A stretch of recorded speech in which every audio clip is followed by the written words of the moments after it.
5 कारण तो पहले ही वो बताऊंगा जो मेन है जिनकी वजह से यूरिक एसिड बढ़ता है। उसके बाद इसके कंट्रोल के 5 मैं आपको तरीके बताऊंगा जो कि आप अगर फॉलो करते हो तो पहली बात तो यूरिक एसिड बढ़ने की संभावना बहुत कम हो जाएगी, और अगर आपका बढ़ा हुआ भी है तो आपको यूरिक एसिड कंट्रोल में आएगा। गाउट होने के चांसेस, जो कि एक प्रकार का गठिया होता है जो यूरिक एसिड बढ़ने की वजह से हो जाता है, उसके होने के चांसेस भी बहुत ही कम हो जाएंगे। तो सबसे पहली बात, पहला कारण होता है यूरिक एसिड बढ़ने का, वो होता है अनुवांशिकी, जिसको जेनेटिक्स बोलते हैं। जेनेटिक्स का मतलब क्या है कि जेनेटिक्स, अगर हमारे माँ बाप या किसी फैमिली मेंबर में यूरिक एसिड बढ़ा या गाउट हुआ था पहले, तो हमें चांसेस ज़्यादा होंगे।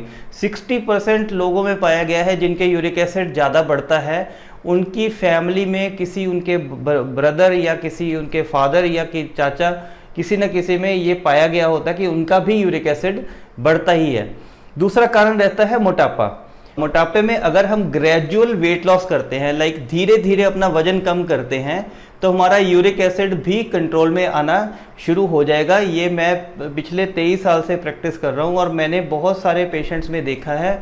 मैं उनको जो जो चीज़ें हमें नॉर्मली यूरिक एसिड में मना होती हैं वो सभी देता हूँ, जैसे दाल हो गया, पनीर हो गया और एग्स हो गए, लेकिन फिर भी उनका यूरिक एसिड उल्टा बढ़ने की बजाय कंट्रोल में आता है, क्योंकि उनका मोटापा कंट्रोल में आ रहा होता है। तीसरा है अल्कोहल का सेवन। अब अल्कोहल का सेवन करने से भी यूरिक एसिड बढ़ता है, और उसका कारण क्या होता है कि एक यूरिक एसिड बढ़ने का कारण होता है कि उसमें जो हमारे फूड में प्यूरिन्स ज़्यादा होते हैं, एक प्रकार का अमाइनो एसिड, वो अगर ज़्यादा फूड के अंदर या किसी पेय पदार्थ में ज़्यादा आएगा तो हमारा यूरिक एसिड भी बढ़ने के चांसेस ज़्यादा रहते हैं। तो जो अल्कोहल के सेवन में भी ये पाया गया है कि जो लोग 1 से 1.5 पैग रेगुलर लेते हैं उनमें यूरिक एसिड बढ़ने के चांसेस कम होते हैं, बल्कि जो ज़्यादा हैवी ड्रिंकिंग करते हैं, चाहे वो हफ्ते में 1 आध बार भी करते हों, तो उनमें यूरिक एसिड बढ़ने के और गाउट का अटैक आने के चांसेस ज़्यादा रहते हैं। अल्कोहल में भी सबसे ज़्यादा जो यूरिक एसिड बढ़ाती है वो बियर होती है, क्योंकि बियर में प्यूरिन्स भर भर के होते हैं। तो अगर आपको दोस्तों यूरिक एसिड बढ़ता है या आपको गाउट की समस्या ऑलरेडी रहती है, या आप कह लीजिए कि यूरिक एसिड चाहते हैं कि ना बढ़े, तो आप बियर के सेवन से थोड़ा सा बचें, और अल्कोहल के सेवन को भी अगर बिल्कुल बंद करते हैं तो सबसे अच्छा, अगर लेते भी हैं तो थोड़ा सा मॉडरेट अमाउंट में लेना चाहिए। चौथा होता है मीट। मीट में भी ऑर्गन मीट, जो सबसे ज़्यादा, जो जैसे कोई कलेजी हो गया या पैंक्रियास हो गया या ऐसी जो जानवरों के ऑर्गन्स का मीट होता है, उसमें यूरिक एसिड बढ़ने के लिए बहुत ज़्यादा प्यूरिन होता है और हमें गाउट का अटैक उस वजह से आ सकता है, हमारा यूरिक एसिड डेफिनेटली बढ़ सकता है। मोस्टली जितने भी सी फूड्स होते हैं उसमें भी यूरिक एसिड बढ़ने की संभावना बहुत होती है। तो अगर आप यूरिक एसिड के ऑलरेडी आपका यूरिक एसिड बढ़ता है तो आपको सी फूड नहीं खाना चाहिए और मीट नहीं खाना चाहिए।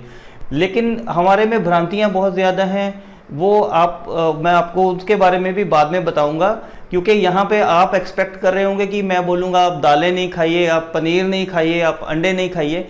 तो ये चीज़ें जो हैं, इनके खाने से यूरिक एसिड नहीं बढ़ता, ये आप प्रोटीन में खा सकते हैं। तो इसके बारे में मैं बाद में भी आपको बताऊंगा।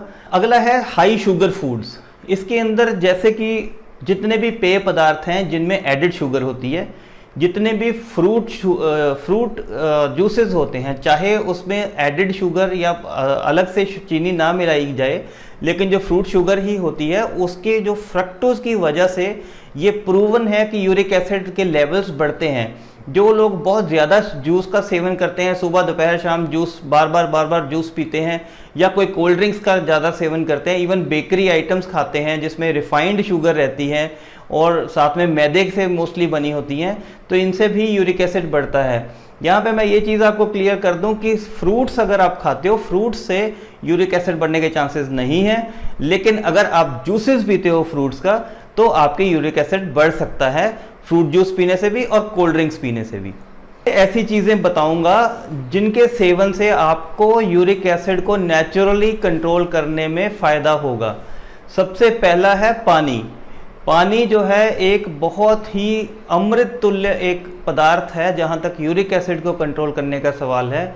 अगर हम बहुत ज़्यादा अमाउंट में, अच्छे अमाउंट में पानी पीते हैं तो यूरिक एसिड हमारा ऑटोमेटिकली कंट्रोल में आ जाता है, क्योंकि किडनीज जो हैं वो एक्सेस यूरिक एसिड को फ्लश करने में उनको आसानी होती है। और ये मैंने अपने व्यवहारिक उसमें प्रैक्टिस में भी देखा है। अगर किसी का यूरिक एसिड आज 7 पॉइंट समथिंग है या 8 पॉइंट समथिंग है, एक दिन के अंदर वो अगर पानी का कंजम्पशन अपना डबल कर देता है, नेक्स्ट डे करता है, तो 1 से 2 पॉइंट्स उसका यूरिक एसिड नीचे आ जाता है। दूसरा है दोस्तों चेरीज। अब हमारे कंट्री में चेरीज इतनी इजीली अवेलेबल नहीं है, अवेलेबल हैं भी तो बहुत महंगी होती हैं। लेकिन अगर आप अफोर्ड करते हो और आपको यूरिक एसिड की समस्या है, तो हफ्ते में कम से कम 2 बार आप 100 ग्राम से लेके 200 ग्राम तक अगर चेरीज का सेवन करते हो, तो ये हमारे शोध में पाया गया है कि उसमें हमारे को गाउट का अटैक आने के जो चांसेस हैं वो 30% तक कम हो जाते हैं। तीसरा है विटामिन सी से, जिन फ्रूट्स में विटामिन सी प्रचुर मात्रा में होता है, जैसे गुआवास हो गए, सिट्रस फ्रूट्स हो गए, मैंगोज हो गए, पालक हो गया। इन चीज़ों में भी अगर हम इनको रेगुलरली लेते हैं तो यूरिक एसिड को कंट्रोल करने में सहायता मिलती है। या मैं एक चीज़ और बता दूं कि जो विटामिन सी की गोलियां मार्केट में मिलती हैं, जो विटामिन सी सप्लीमेंट्स लेते हैं, शोध में पाया गया कि विटामिन सी सप्लीमेंट्स लेने का कोई लंबा चौड़ा फ़ायदा नहीं होता। लेकिन हाँ, जैसे हम आंवला ले लें, नींबू ले लें, ऑरेंज ले लें, गुआवा ले लें, ये चीज़ें अगर हम रूटीन में खाते हैं तो हमें इनसे यूरिक एसिड कंट्रोल करने में सहायता मिलेगी। यहाँ फिर ये ध्यान रखना है कि इनका जूस निकाल के नहीं पी जाना, सिवाय नींबू के। बाकी की जो चीज़ें हैं इनको आप एज सच खाएंगे, तभी आपको यूरिक एसिड को कंट्रोल करने में सहायता मिलेगी। चौथा है दोस्तों कॉफ़ी। कॉफ़ी का भी पाया गया है कि जो लोग कॉफ़ी रूटीन में पीते हैं 3 से 4 कप, उनको भी यूरिक एसिड उनका कंट्रोल में रहता है। इस जैसे हम चाय पीते हैं, तो चाय की जगह अगर हमें यूरिक एसिड की प्रॉब्लम है तो हम उसको रिप्लेस कर दें कॉफ़ी के साथ, तो उससे हमारे यूरिक एसिड को कंट्रोल करने में सहायता मिलेगी और आगे हमें गाउट होने के चांसेस भी बहुत कम हो जाएंगे। पांचवा है दोस्तों एप्पल साइडर विनेगर। ये रिलेटिवली हमारे इंडियन मार्केट में एक नई चीज़ है और इसका फ़ायदा बहुत ही चीज़ों में पाया गया है।